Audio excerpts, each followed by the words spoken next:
गरीबों को महीने में एक बार भी नहीं मिलता था, पैसा देने के बाद भी नहीं मिलता था।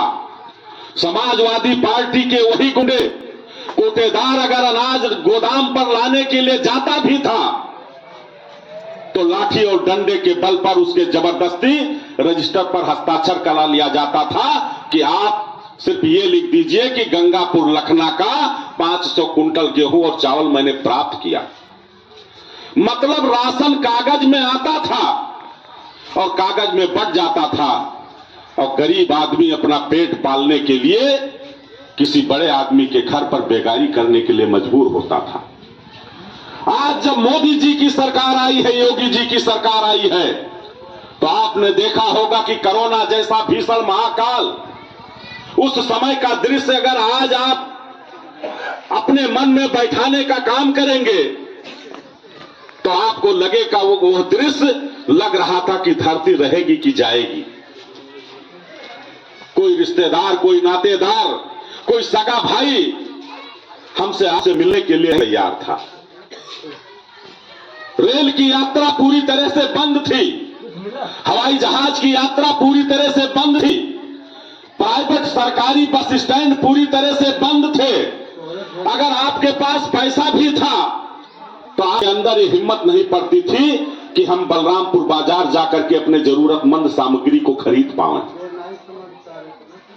तब उस समय इस इतनी बड़ी आपदा को माननीय नरेंद्र मोदी और योगी दो ऐसे संत पैदा हुए जो देश के प्रधानमंत्री और मुख्यमंत्री के रूप में,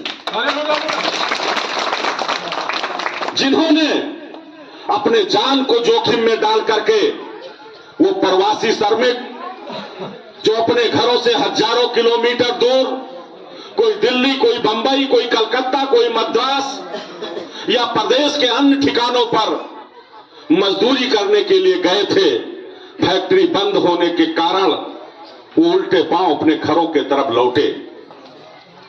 तब उनकी देखभाल करने वाला कोई, ना तो कोई समाजवादी पार्टी का नेता दिखाई पड़ा, ना कोई कांग्रेस पार्टी का नेता दिखाई पड़ा, ना अन्य कोई राजनीतिक दल दिखाई पड़े। दिखाई अगर पड़ा तो मोदी और योगी जी का वही शासन दिखाई पड़ा जिन्होंने प्रवासी श्रमिकों को उनके स्थान से ला करके उनके घरों तक पहुंचाने का काम किया। और यही नहीं, 28 प्रकार के वो राशन की सामग्री से लेकर के बर्तन तक, दवा तक उपलब्ध कराने का काम किया।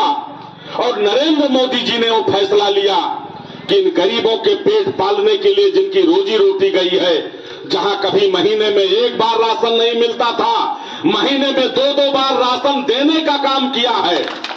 और अभी अभी माननीय प्रधानमंत्री जी ने निर्णय लिया कि जब तक गरीब अपने पैरों पर खड़ा नहीं हो जाता है तब तक हम गरीबों को 5 साल तक निःशुल्क राशन देने का काम करेंगे। कोई रिश्तेदार, कोई नातेदार, कोई भाई, कोई भतीजा 1 दिन के लिए, 2 दिन के लिए, 4 दिन के लिए, 10 दिन के लिए हमारी आपकी मदद कर सकता है। लेकिन जैसे जैसे समय बीतता जाएगा सब लोग अपने हाथ को सिकोड़ते जाएंगे। इस गरीबी में, इस महासंकट में अगर गरीबों का किसी ने साथ देने का काम किया तो देश के यशस्वी प्रधानमंत्री मोदी जी और प्रदेश के यशस्वी मुख्यमंत्री माननीय योगी जी ने किया। और यही नहीं, जब हमारे वैज्ञानिकों ने, हमारे डॉक्टरों ने कोरोना जैसी भीषण महामारी को खत्म करने के लिए जब वैक्सीन का आविष्कार किया तो वही समाजवादी पार्टी के नेता अखिलेश यादव ने कहा कि यह भाजपाई वैक्सीन है। मकसद उनका था कि जब गरीब आदमी इंजेक्शन नहीं लगवाएंगे, गरीब आदमी जब कोरोना के नियमों का पालन नहीं करेंगे,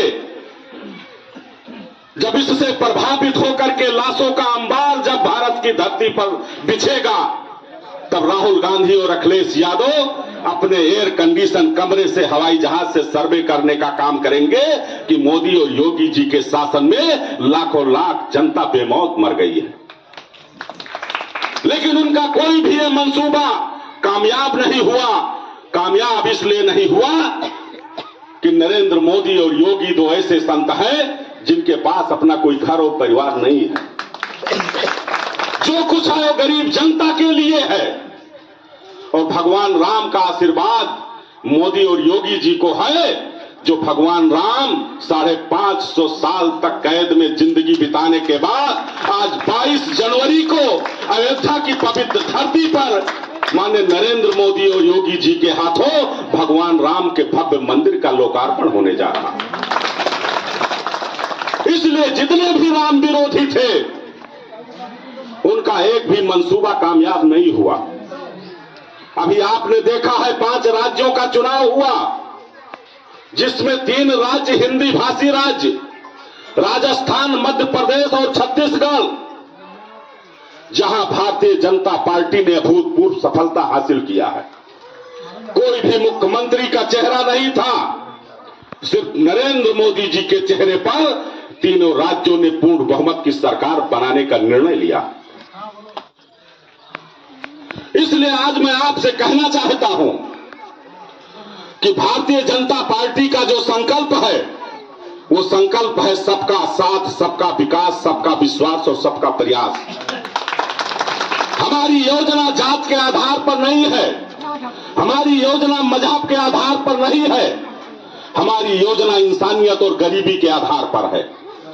बहुत से ऐसे भी लोग हैं जो सरकारी योजना का लाभ लेते हैं और नरेंद्र मोदी जी और भारतीय जनता पार्टी को गाली भी देते हैं।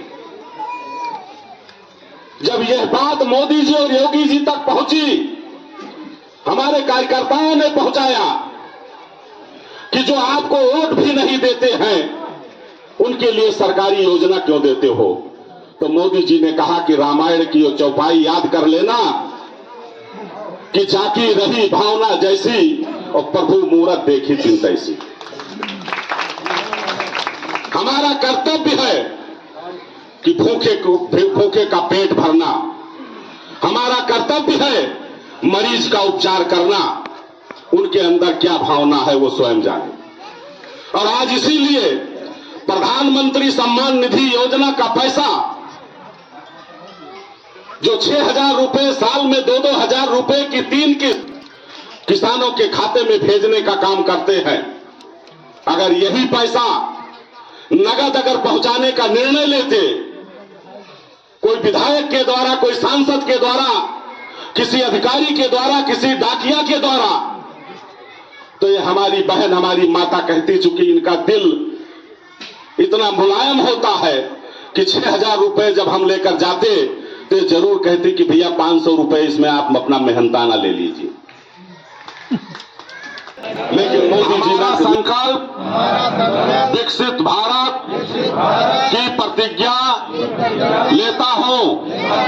हम शपथ लेते हैं कि भारत को 2047 तक आत्मनिर्भर और विकसित राष्ट्र बनाने के सपने को साकार करेंगे।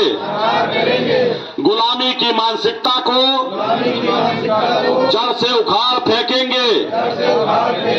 देश की समृद्धि विरासत पर गर्व करेंगे।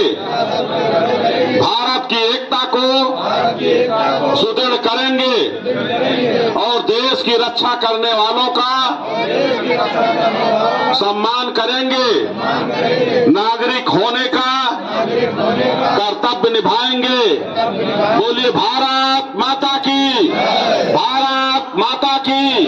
नरेंद्र मोदी जिंदाबाद, नरेंद्र मोदी जिंदाबाद, योगी आदित्यनाथ जी जिंदाबाद, योगी आदित्यनाथ जी जिंदाबाद, भारतीय जनता पार्टी जिंदाबाद, भारतीय जनता पार्टी जिंदाबाद। धन्यवाद। अब हम अपने पूर्व प्रधान